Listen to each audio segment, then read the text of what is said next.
Hallo, Tanja. Bisschen Bewegung ist ganz gut, um Kopf frei zu kriegen nach einem langen Arbeitstag, ne? Was machst du dann hier? Bisschen Ausdauersport ist die beste Therapie gegen Tinnitus. Ehrlich gesagt, Rebecca, es ist mir herzlich egal, ob mit dir was piepst oder nicht. Nicht egal dagegen ist mir der Fashion Day in Riga. Bist du dabei? Der ist doch schon ein paar Wochen. Ja. Überlegst dir aber nicht zu lang. Das heißt nicht so lang? Dass das Vorbereitungszeit braucht. Und wenn du nicht ab dieser Woche wieder dabei bist, dann muss ich mir einen adäquaten Ersatz suchen. Ich erwarte deine Entscheidung morgen früh. Yoga. Was war denn das? Tanja wollte wissen, ob ich in Riga dabei bin.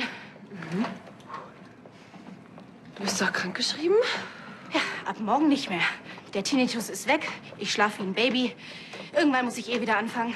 Trotzdem.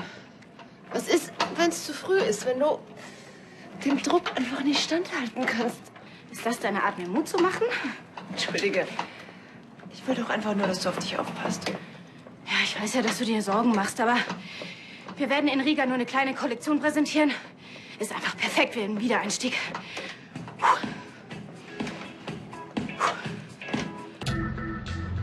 Das Baltikum und Osteuropa sind interessante neue Absatzmärkte für uns. Deswegen ist es umso wichtiger, dass wir uns auf dem Fashion Day in Riga perfekt in Szene setzen. Ich freue mich daher, dass Rebecca von Lahnstein wieder mit an Bord und voll einsatzbereit ist. Sie wird sich darauf konzentrieren, eine kleine extra auf diesen Event zugeschnittene Kollektion zu entwerfen. Nach ein paar Wochen an der Hängematte wird sie das aber hinkriegen. Außerdem wird es einige Presseaktivitäten geben. Jessica Weiss wird unter anderem in ihrem Modeblog über uns berichten. Sie wird sich hier in der Firma aufhalten und sich ein Bild über die Abläufe verschaffen. Deswegen, ich erwarte höchste Professionalität. Wenn wir in Riga punkten wollen, dann reichen nicht 100%. Für uns alle wird es in den nächsten Wochen nichts geben außer LCL. Und zwar ohne Ausnahme. Deshalb haben Rebecca und ich uns auch dazu entschieden, jeglichen Urlaub bis zum Fashion Day zu canceln. Außerdem stellen Sie sich alle darauf ein, dass hier keiner mehr vor 22 Uhr Feierabend macht. Ich wünsche allen einen produktiven Tag. Sag mal, hast du sie noch alle? So eine Ansage zu machen und dann so tun, als ob ich das mitentschieden hätte. Also wenn du willst, dass ich hier bald mit dem Burnout umkippe, ja, dann bist du genau auf dem richtigen Weg. Rebecca, wir hätten mit den Vorbereitungen für den Fashion Day weitaus weiter sein können, wenn du nicht hättest deine Künstlerseele pflegen müssen. Jetzt müssen alle Gas geben. Das Interview findet gleich statt. Ich hoffe, du bist vorbereitet. Ich denke, wir stellen uns als das personalfreundliche Unternehmen dar, das wir sind. Das siehst du doch genauso, oder?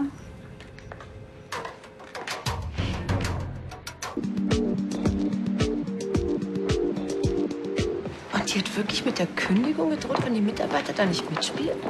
Jessica ist ganz blass geworden. Tja, das kann ich mir vorstellen. Die rotiert ja schon bei normalen Arbeitszeiten genug, um Maximilian gut unterzubringen. Weißt du, ich könnte mich jetzt noch drüber aufregen, wie die mich da einfach mit reingezogen hat. Und dann wollte sie mir auch noch weismachen, dass ich an allem schuld bin. Oh, was macht denn für lange Gesichter? Das fragst du noch. Bei dem, was du dir vorhin geleistet hast? Ach, ihr verdrückten Tränchen für die unterdrückte Arbeiterklasse. Süß. Also Tanja, mal ganz im Ernst. Abgesehen davon, dass man so nicht mit Menschen umgeht. Was glaubst denn du, wie sich dein Verhalten auf das gesamte Arbeitsklima auswirken wird? Also ich sag immer, Angst macht kreativ. Und wenn das nicht wirkt, draußen gibt es ein Heer von hochmotivierten, arbeitslosen Nachwuchstalenten, die für einen Job bei mir alles tun würden. Aber bei uns läuft ja alles bestens, nicht wahr? Rebecca, hast du dir schon überlegt, was du gleich beim Interview sagen wirst? Wozu? Du wirst mir bestimmt alles gleich haarklein vorbieten. Was denn für ein Interview? Für ein Fashion-Format. Rebecca wird ein bisschen von ihrer Auszeit erzählen und was für Ideen ihr dabei gekommen sind. Ich würde gerne noch ein bisschen mit euch plaudern, aber ich muss arbeiten. Also die spinnt doch. Und du lässt dich da nicht drauf ein. Aline, was soll ich machen? Ich meine, Tanja gibt mir ständig zu verstehen, dass mein Stuhl bei LCL wackelt. Egal, was du bei diesem Interview sagst, Tanja wird es immer so drehen, dass sie gut dasteht und du immer mehr unter Druck gerätst. Nein, Rebecca, was einmal in den Medien ist, das kriegst du da nicht mehr raus. Ja, stimmt. Stimmt, du hast recht. Wenn es einmal raus ist, dann ist es zu spät. Ich habe noch mal drüber nachgedacht. Es tut mir wirklich leid, dass ich vorhin so ausgeflippt bin. Du hast recht. Mit meiner Auszeit habe ich hier alles ziemlich durcheinander gebracht. Aber es ging leider nicht anders. Davon gehe ich aus. Und mir ist auch klar, dass es nicht selbstverständlich ist, dass ich meinen Job noch habe. Rebecca, lassen wir die alten Geschichten, ja? Ja. Wieso ich eigentlich hier bin. Ich gebe das Interview natürlich. Und ich werde auch betonen, dass LCL mir in der schweren Zeit den Rücken freigehalten hat. Freut mich zu hören. Und dann kam mir spontan noch die Idee, was hältst du davon, wenn wir das Interview im Schloss geben statt im Sender? Weißt du, so ganz live, privat, exklusiv aus dem Kaminzimmer. Ich dachte, gerade für so einen Modeblog ist das vielleicht ganz spannend. Je privater, desto besser. Ich weiß, so ein Interview, so ein Live-Interview ist nicht ohne. Wahrscheinlich wird sich Jessica Weiss gar nicht drauf einlassen, aber... Also wenn ich sie drum bitte, wird sie es machen. Verlass dich drauf. Gut. Stell dich auf eine Live-Übertragung ein.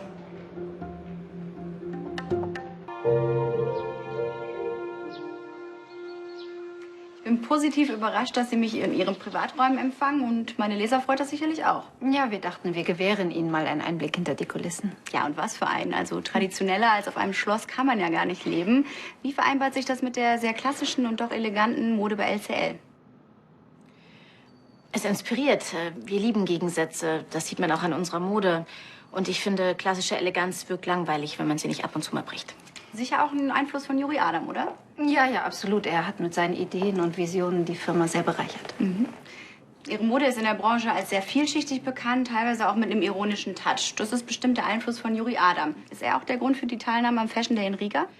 Riga ist einer der interessantesten neuen Märkte. Die Teilnahme am Fashion Day ist für LCL ein folgenrichtiger Schritt. Mhm. Ja, und LCL wird nicht nur durch Juri, sondern auch durch Rebecca mit einer neuen und kleineren Kollektion vertreten sein. Können Sie uns schon einen kleinen Vorgeschmack geben? Es wird sehr wild, aber auch sehr sexy. Sie können sich auf ein paar Überraschungen gefasst machen. Dann hat Ihnen die Auszeit ja gut getan, Rebecca. Rebecca hat sich mal wieder selbst übertroffen. Man können die alle schleimen, wenn es drauf ankommt. Wissen Sie, von Zeit zu Zeit ist es ganz gut, wenn man auch mal einen Schritt zurücktritt und seine Arbeit mit einem gewissen Abstand betrachtet. Das eröffnet ganz neue Perspektiven. Ja, man braucht nicht nur den Blick fürs Detail, sondern für das ganze Große. Ganz genau. Und wir freuen uns natürlich drauf, am Boom der osteuropäischen Märkte zu partizipieren. Mhm.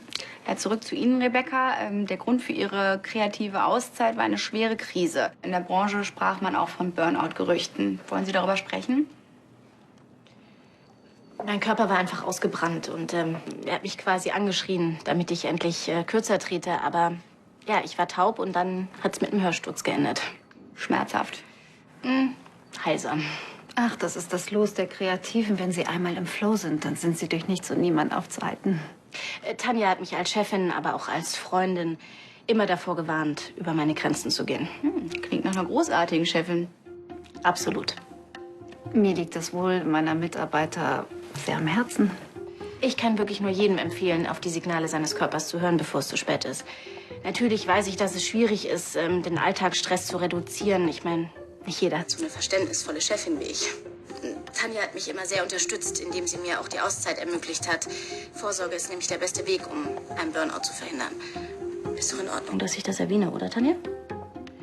Tanja von Lahnstein hat nämlich dem Burnout den Kampf angesagt.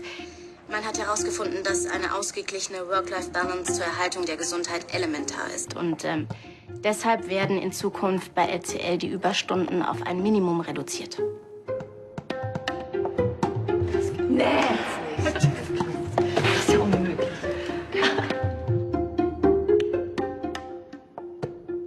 Damit handelt sie natürlich auch im Sinne der Kinder. Ich meine, Tanja weiß als Mutter am besten, wie wichtig die Vereinbarkeit von Familie und Beruf ist. Ja, und damit die Produktivität nicht leidet, wird natürlich in jeder Abteilung der Personalstamm aufgestockt. Damit macht sie dann auch noch was gegen die Arbeitslosigkeit. Ja, eine Unternehmerin mit sozialem Gewissen. Ich wollte das nicht so auswalzen. Oh, entschuldige, ich dachte nur, dass vielleicht andere Vorgesetzte von deinem Verhalten inspiriert werden. Ja, dieser Hoffnung kann ich mich nur anschließen. Damit sind wir am Ende des Gesprächs. Ganz lieben Dank. Gerne. Gerne.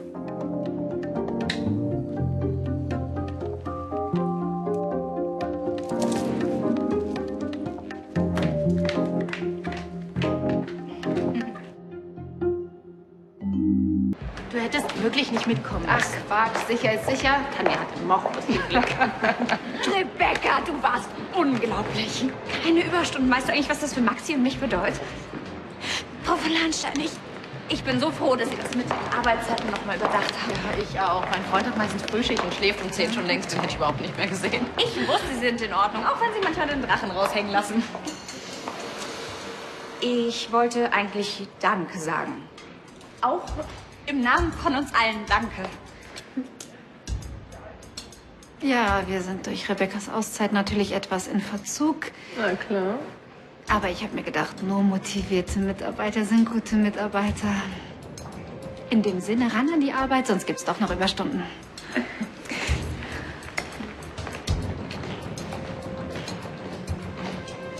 Das bleibt nicht ohne Folgen. Den Spaß war es mir wert. Ja, außerdem solltest du mir dankbar sein. Ich meine, du bist das erste Mal in deinem Leben so richtig beliebt. Wenn du wüsstest, wie scheißegal mir das ist. Alles klar? Ich habe mich schon lange nicht mehr so gut gefühlt.